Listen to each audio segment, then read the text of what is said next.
تاریخ اور سیرت کی کتابوں میں ایک واقعہ مذکور ہے کہ حضرت اسماعیل علیہ السلام جب کچھ بڑے ہو گئے اور قبیلہ بنو جرہم سے فصیح عربی زبان بھی سیکھ لی، آپ کی والدہ ماجدہ حضرت بی بی ہاجرہ وفات پا چکی تھی۔ ایک عورت عمارہ بنت سعد سے شادی کر لی۔ ایک دن حضرت ابراہیم علیہ السلام اپنے بیٹے سیدنا اسماعیل علیہ السلام کو ملنے آئے۔ آپ گھر میں موجود نہ تھے۔ بہو سے ملاقات ہوئی، وہ آپ کو پہچانتی نہیں تھی۔ حضرت ابراہیم علیہ السلام نے اس سے احوال پرسی کی تو اس نے جواب دیا کہ ہم بہت برے حال میں ہیں، بڑی تنگی اور مشکل میں پھنسے ہوئے ہیں، یعنی اپنی تنگی اور فقر کا شکوہ کیا اور اپنے حالات کے متعلق اللہ تعالیٰ کی رضا پر راضی نہ ہوئی۔ یہ سن کر حضرت ابراہیم علیہ السلام نے فرمایا، جب آپ کے خاوند گھر آئیں تو انہیں میرے جانب سے سلام عرض کرنا اور یہ پیغام بھی دینا کہ اپنے گھر کی چوکھٹ کو تبدیل کر لیں۔ جب سیدنا اسماعیل علیہ السلام گھر واپس آئے تو ان کی بیوی نے بڑے میاں کا سارا قصہ سنا دیا۔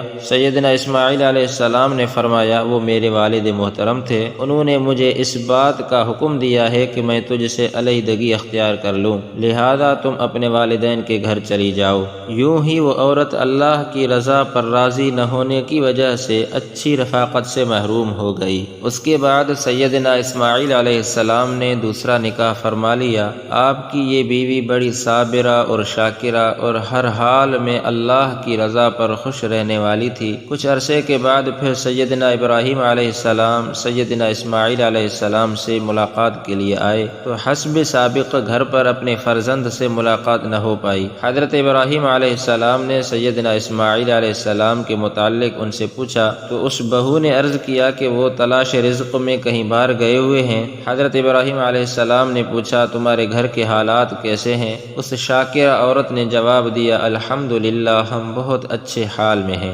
چنانچہ حضرت ابراہیم علیہ السلام نے فرمایا، اللہ تعالیٰ تمہیں اپنی برکتیں عطا فرمائے۔ جب تمہارے شوہر گھر واپس آئیں تو انہیں میرا سلام کہنا اور ساتھ ساتھ یہ بھی عرض کرنا کہ اپنے دروازے کی چوکھٹ کو قائم رکھنا۔ سیدنا اسماعیل علیہ السلام جیسے ہی گھر آئے تو ان کی زوجہ نے بتایا کہ ایک خوش شکل بزرگ آئے تھے، ان کے ساتھ یوں بات چیت ہوئی اور انہوں نے یہ کہا تھا۔ یہ سن کر سیدنا اسماعیل علیہ السلام نے فرمایا، وہ بزرگ میرے والد گرامی تھے اور دروازے کی چوکھٹ یا دہلیز سے مراد تم ہو، اور انہوں نے مجھے یہ حکم دیا ہے کہ میں تمہیں اپنے ساتھ رکھوں اور تم سے اچھا برتاؤ کروں، اور یہ تمہارے شکر گزاری کا صلہ ہے۔ سامعین محترم، آپ نے دیکھ لیا کہ بے صبری کے باعث برے حالات آتے ہیں اور رضا رب پر راضی رہنے سے انعامات ملتے ہیں۔